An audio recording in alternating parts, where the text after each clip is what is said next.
Assalamualaikum warahmatullahi wabarakatuh. Hai teman-teman, perkenalkan nama saya Rani Anggraini, NPM 5020083 dari Prodi PGSD kelas 4D dengan mata kuliah Telaah Kurikulum dengan dosen pengampu Patio Gusti Satria MPD.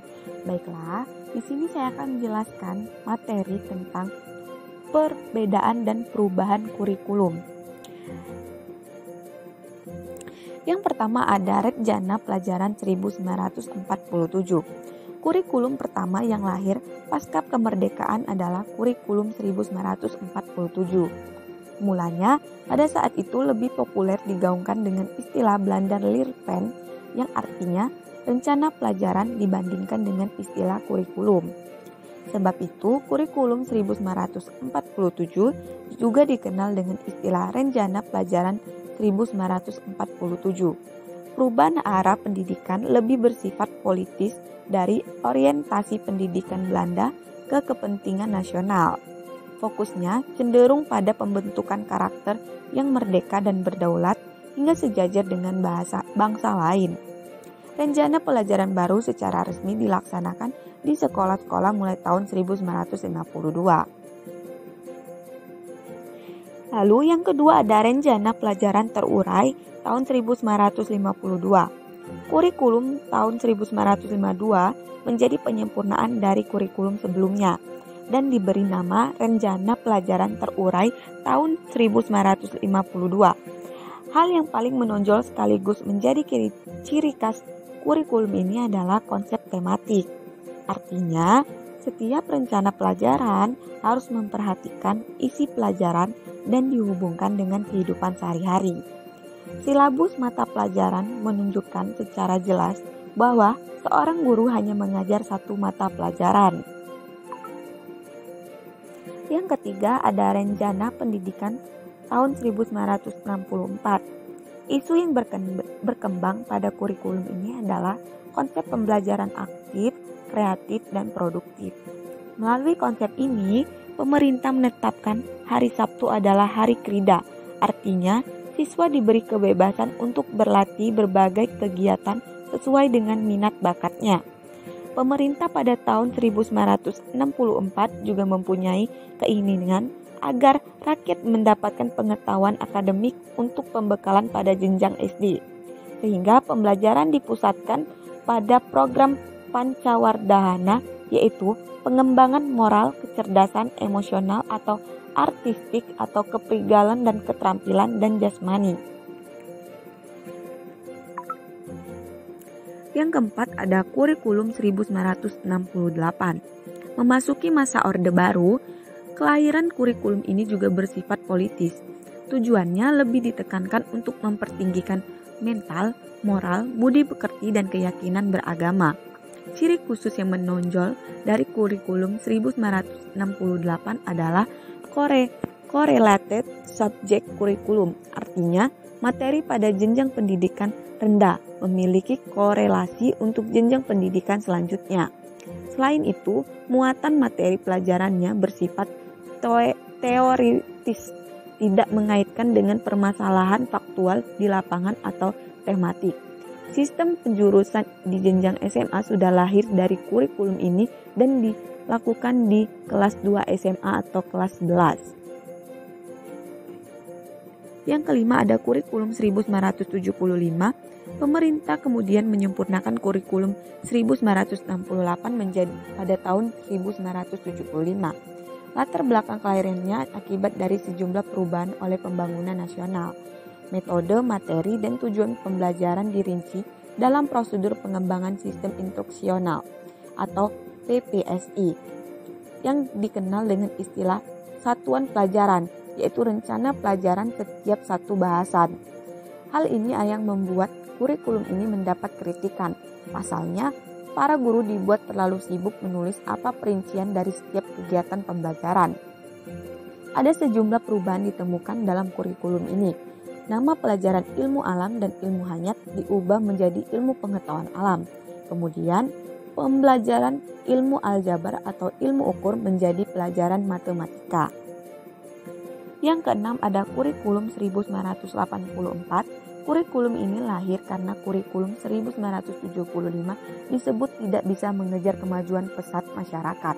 Ciri khususnya, kurikulum 1984 lebih mengedepankan keaktifan siswa dalam belajar. Pengembangan proses belajar inilah yang disebut dengan pendekatan cara belajar siswa aktif atau CBSA. Pada kurikulum ini pula lahir penambahan bidang studi, yaitu pendidikan sejarah perjuangan bangsa atau PSPB. Bagi siswa SMA, kurikulum 1984 membagi mata pelajaran siswa menjadi program inti dan program pilihan sesuai minat dan bakat. Yang ketujuh ada kurikulum 1994. Pada tahun ini, pemerintah memperbarui kurikulum sebagai upaya memadukan kurikulum-kurikulum sebelumnya, terutama kurikulum 1975 dan 1984, sehingga banyak perubahan yang terjadi pada kurikulum ini. Beberapa perubahannya mulai dari perubahan sistem pembagian waktu pelajaran dari semester ke caturwulan.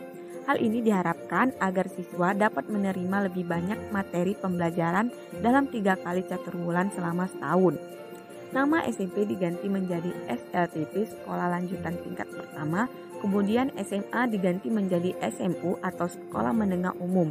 Penjurusan di SMA juga dibagi menjadi 3 program, yaitu IPA, IPS, dan Bahasa.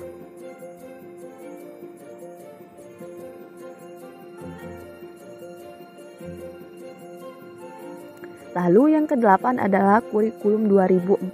Pada tahun 2004 melahirkan kurikulum berbasis kompetensi atau KBK sebagai pengganti kurikulum 1994. Program ini berbasis kompetensi yang mengandung 3 unsur pokok, yaitu pemilihan kompetensi sesuai spesifikasi, indikator-indikator evaluasi untuk menentukan keberhasilan pencapaian kompetensi dan pengembangan pembelajaran.